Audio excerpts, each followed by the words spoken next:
Galos selvagens, os ancestrais das galinhas. Hoje vamos explorar como essas aves incríveis evoluíram, migraram e transformaram suas características. Você já parou para pensar de onde vêm as galinhas que conhecemos hoje? Como essas aves incríveis evoluíram e se espalharam pelo mundo, dando origem a uma infinidade de raças, desde as galinhas de produção até as gigantescas galinhas índias do Brasil, as ornamentais e até mesmo as linhagens usadas para combates. Neste documentário, vamos voltar no tempo para desvendar os segredos dos galos selvagens, os verdadeiros ancestrais das galinhas modernas. Vamos explorar como essas aves dominaram diferentes continentes, como sua migração influenciou a criação de raças com características únicas e até mesmo qual foi o papel delas em culturas antigas e modernas. Se você quer entender a verdadeira história por trás das aves mais populares do planeta, fique até o final, porque o que você vai ver aqui é algo que nunca foi contado desse jeito antes.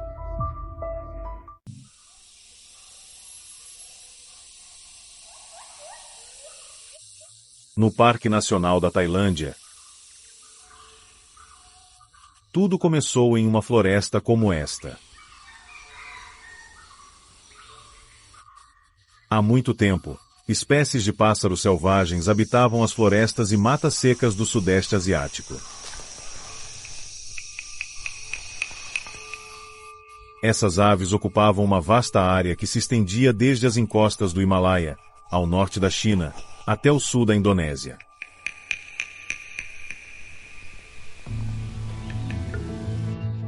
Longe dos humanos, os ancestrais das galinhas viviam em total liberdade. Cerca de 10.000 anos atrás, o destino desses pássaros mudou à medida que se aproximavam dos humanos. Gradualmente, tornaram-se menos selvagens, dando início ao processo de domesticação.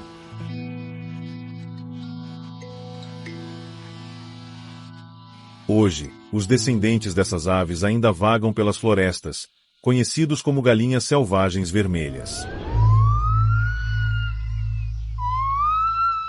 Parque Nacional de Khao Yai. Este parque abriga um grupo de galinhas selvagens na densa e impenetrável selva de 800 milhas quadradas. Essas aves selvagens mantêm sua desconfiança feroz dos humanos.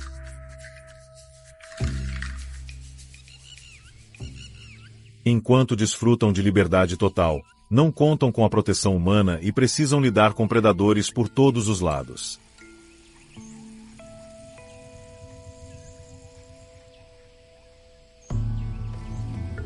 Um crocodilo siamês, por exemplo, não recusaria uma galinha selvagem como almoço. Felizmente, as galinhas selvagens são muito melhores em voar do que as galinhas domésticas.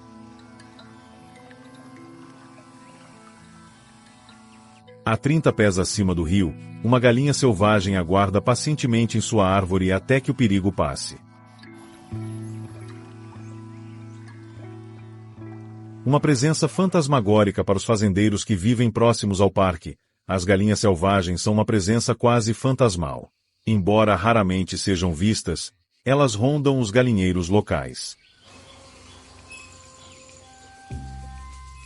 Na fazenda de Banja Chan, elas até deixaram evidências de suas visitas.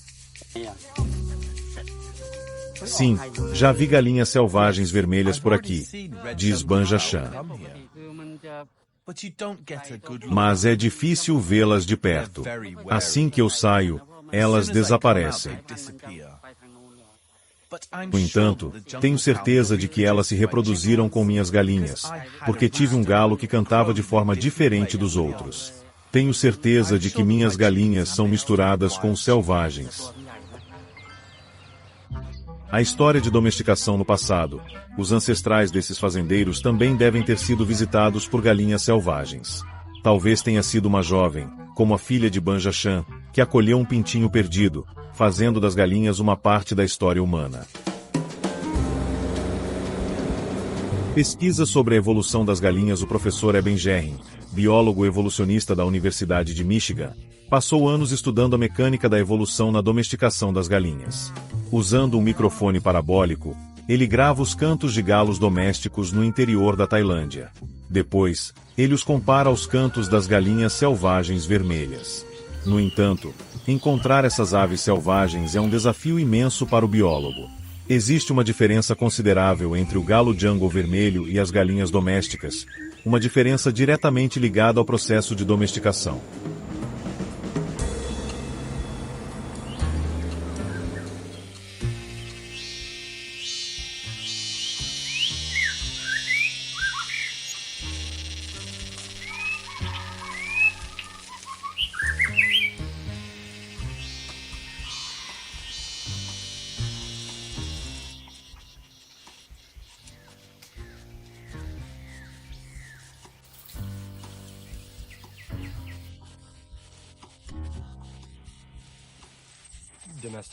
A galinha doméstica produz um som que todos reconhecemos em quintais e pequenas fazendas. Já o galo jungle vermelho canta com um tom mais agudo e uma última sílaba mais curta. Assim, soa de maneira distinta, algo que pode ser ouvido ao fundo.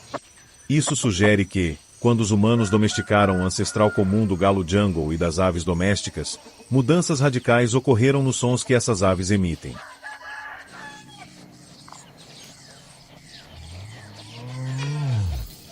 Comparar o galo jungle vermelho com a galinha doméstica nos permite entender de onde veio toda essa diversidade sonora que percebemos nas galinhas domesticadas. Na próxima etapa de seu estudo, o professor Gerrin precisa observar o galo jungle vermelho de perto. Para isso, ele precisa se misturar ao ambiente.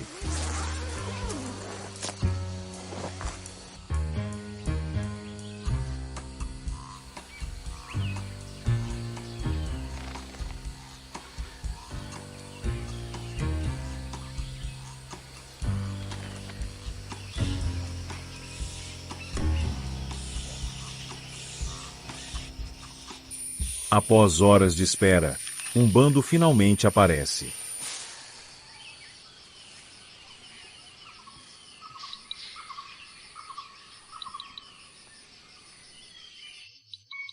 Embora os machos do galo jungle vermelho se pareçam muito com seus primos domesticados, as fêmeas têm plumagem muito mais escura, proporcionando camuflagem essencial no subbosque das florestas. Mas, entre milhares de espécies de pássaros que habitam florestas, por que os humanos decidiram domesticar essa ave em particular?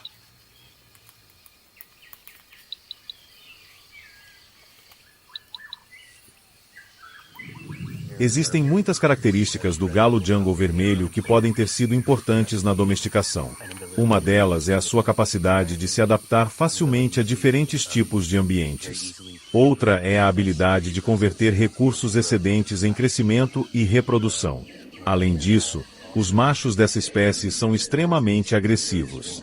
As evidências arqueológicas e antropológicas mais confiáveis sugerem que a domesticação original das galinhas pode não ter sido para a produção de alimentos, mas sim para esportes, como lutas, e para práticas de adivinhação.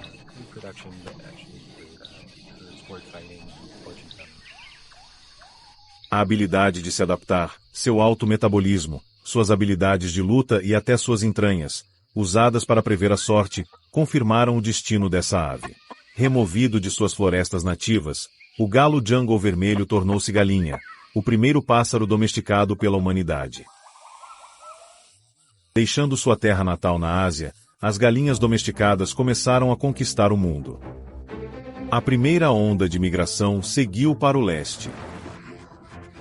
Os polinésios levaram as aves em suas canoas, de ilha em ilha, até atravessarem o Oceano Pacífico e alcançarem a Ilha de Páscoa, há cerca de 1000 anos. Alguns estudos genéticos até sugerem que as galinhas chegaram à América 300 anos antes de Cristóvão Colombo. A segunda onda seguiu para o oeste, aproveitando as rotas comerciais emergentes. As galinhas invadiram o Oriente Médio há cerca de 3000 anos, chegando ao Egito. Cerca de 500 anos depois, alcançaram a Europa. Em poucos milhares de anos, os humanos introduziram suas confiáveis galinhas nos 4 cantos do globo. E, nas últimas décadas, essas aves destemidas até reivindicaram um dos poucos territórios que permaneciam livres de galinhas. a maior cidade dos Estados Unidos, Nova York.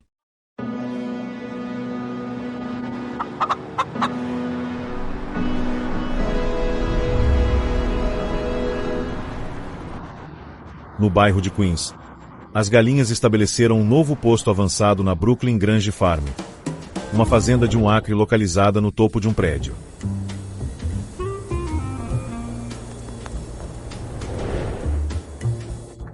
Uma enorme oásis verde no meio da selva urbana, a 23 metros acima do Northern Boulevard. Uma ilha agrícola produz 20 toneladas de frutas e vegetais por ano. Broto tomate. Essa produção fresca é destinada a mercados locais e restaurantes renomados em Nova York.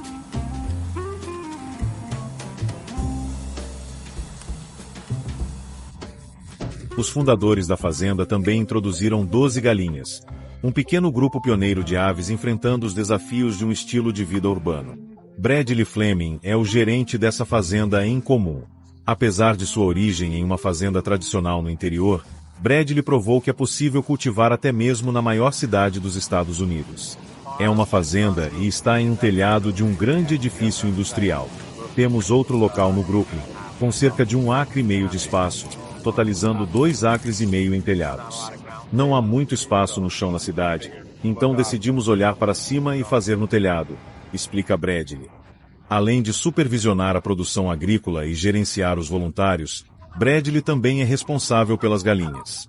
Com apenas 25 centímetros de solo na fazenda, as aves desempenham um papel crucial. Temos cerca de 1 dúzia de galinhas em cada fazenda, todas fêmeas, sem galos. Nós comemos os ovos, que são deliciosos, vendemos alguns no mercado e usamos o esterco delas no composto. Não é uma grande contribuição, mas ajuda, fornecendo nitrogênio para o solo, afirma Bradley. As galinhas da Brooklyn Grange são assertivas, como é de se esperar em um ambiente urbano. A tensão entre elas pode ser alta, especialmente na hora da alimentação, quando seus instintos mais competitivos afloram. Sem um galo no grupo, o acesso à comida está diretamente relacionado à posição de dominância de cada galinha. No fundo da hierarquia está o Wiki, cuja baixa posição é evidente pelo estado de suas penas. As líderes do grupo, Bárbara e Grandma, frequentemente impedem Wiki de se aproximar do alimento, resultando na perda de todas as penas de seus ombros.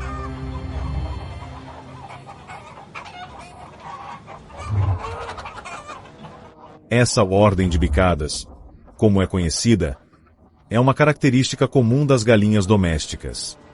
Para evitar situações complicadas, às vezes a melhor solução para elas é voar para longe do galinheiro.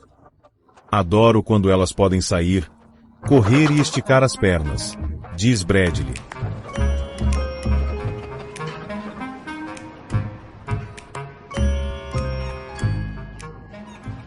Tivemos uma que voou além do telhado. Ela sobreviveu, não morreu, mas escapou. Não conseguimos capturá-la, mas ouvi algumas histórias sobre ela. Algumas pessoas disseram que a viram pelo bairro, então tenho certeza de que alguém a acolheu. Nos últimos 10 anos, as galinhas têm conquistado espaço em fazendas urbanas ao redor do mundo.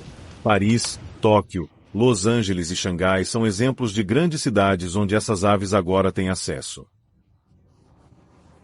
Esse movimento pode levar ao surgimento de uma espécie distinta de galinhas urbanas.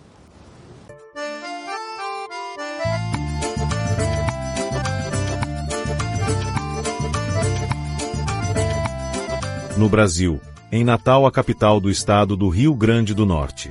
WS, do canal Índio Gigante WSRN no YouTube, é especializado em criar as maiores galinhas do mundo, as chamadas Índio Gigante.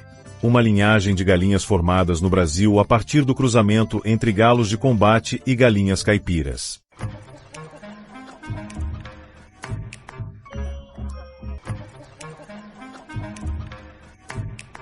Mas além de grandes, as galinhas do WS têm algo a mais que chama muita atenção: a cor. São galinhas que têm cores oriundas da plumagem mil flores e tricolores, que chamam muita atenção por tamanha beleza.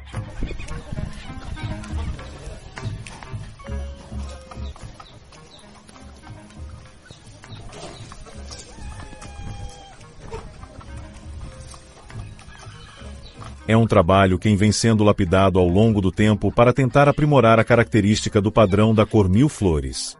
Não vai ser tão simples chegar na cor ideal porque, além da cor, o WS também tem que aprimorar as características da morfologia dessa linhagem de galinhas gigantes.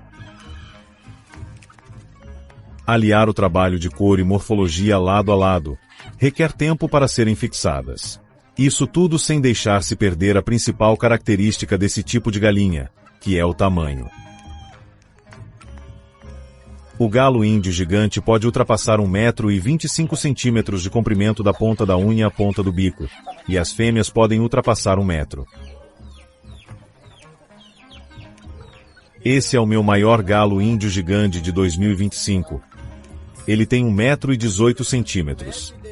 Já tive galos maiores, e possivelmente algum outro criador deve ter galos maiores do que esse nessa temporada, já que é muito comum ter galos dessa linhagem acima de 1,20 m. Esse galo não saiu com apenas 1000 flores, mas ele é filho de aves que têm essa característica de cor. E por esse motivo ele é peça fundamental aqui na minha criação. Pois além de ter um excelente tamanho, ele solta filhos com as cores que agregam no meu trabalho de seleção, explica WS.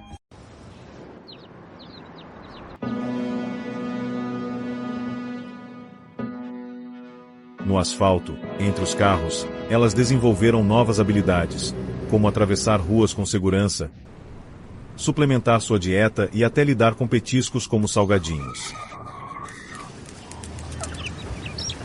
Entretanto, o mundo humano não é sempre fácil para os filhotes recém-nascidos. Um simples meio-fio pode se tornar um obstáculo intransponível.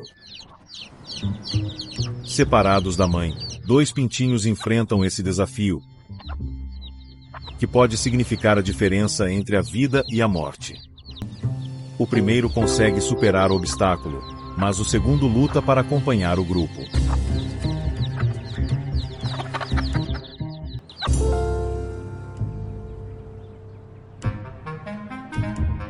Finalmente, após um esforço desesperado, ele consegue se juntar aos demais, garantindo sua sobrevivência. Esses pintinhos, nascidos livres em Kauai, parecem destinados a permanecer assim por um bom tempo. Isolados em sua ilha paradisíaca, as galinhas selvagens tornaram-se um exemplo para aves do mundo todo. Um símbolo de esperança para os 52 bilhões de habitantes deste planeta das galinhas.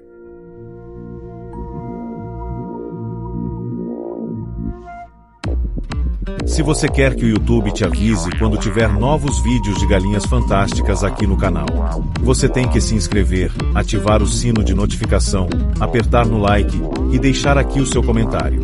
Assim o YouTube entende que você gostou desse vídeo e vai te recomendar mais como esse, tá bom? Até a próxima!